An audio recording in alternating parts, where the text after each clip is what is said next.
voice, hear that verse, it makes me sort of doubt myself that it's often easier said than done when you hear this scripture that look at God no matter what happens, especially during difficult times.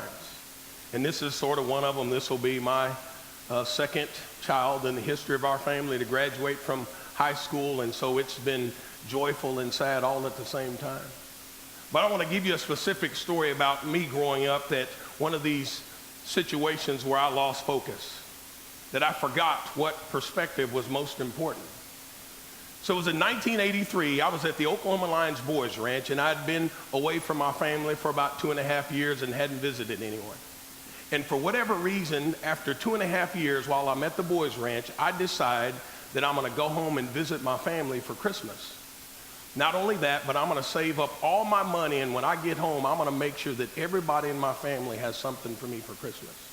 In 1983, I saved up $1,500 and took a bag of presents home to give to my family.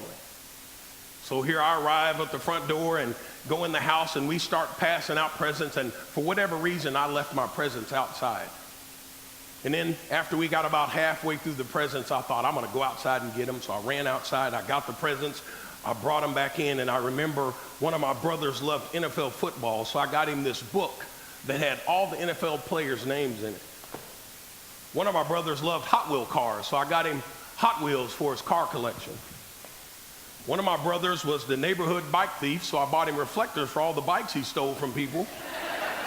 I'm not making that up.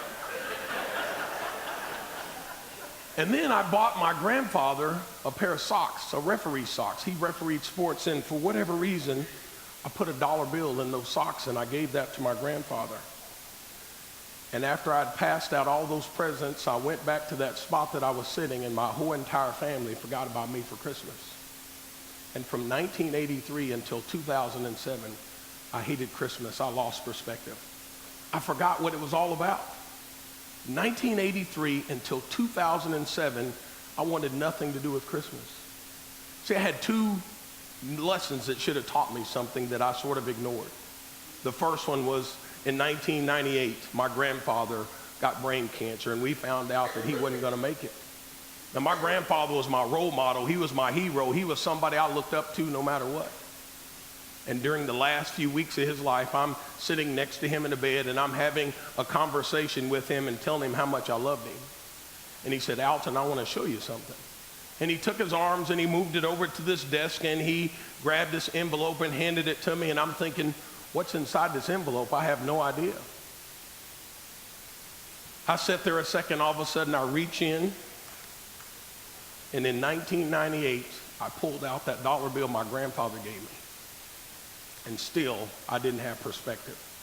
2007, I'm in my house with my kids, and I'm telling you, I was the guy that was probably on the roof cussing, putting up the Christmas lights, because I had to be up there, thought it was a waste of time, decorating the tree. I was going through the motions, but emotionally, I was checked out. I was gone.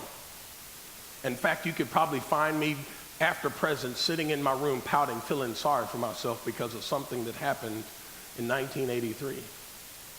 And then all of a sudden my cousin came over in 2007, and I'm sitting in the living room, and I decided that I'm going to have her explain to my wife why I'm the way I am. I said, Martina, will you please explain to Kristen why I'm like this, why I hate Christmas? Or will you tell her about the Christmas that I didn't get a present? And my cousin had the nerve to say she didn't remember. Now, in my mind, I went right back to that 13-year-old kid, and I'm angry, and I'm mad, and I'm frustrated, and I get ready to get up, and I walk out of the house. So I'm headed toward the front door to grab the front door to walk out of the house, and my cousin said, but I remember the Christmas that you bought everybody a present. And it dawned on me at that moment that I'd grabbed hold of the wrong memory and lost perspective. And I robbed my wife and my kids of the husband and father they deserved.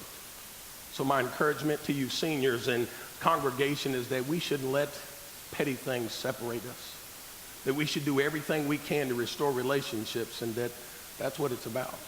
It's about this firm foundation, and you heard what a wonderful message from these kids. How inspiring they are to us. So my goal is that you do the best you can to maintain perspective.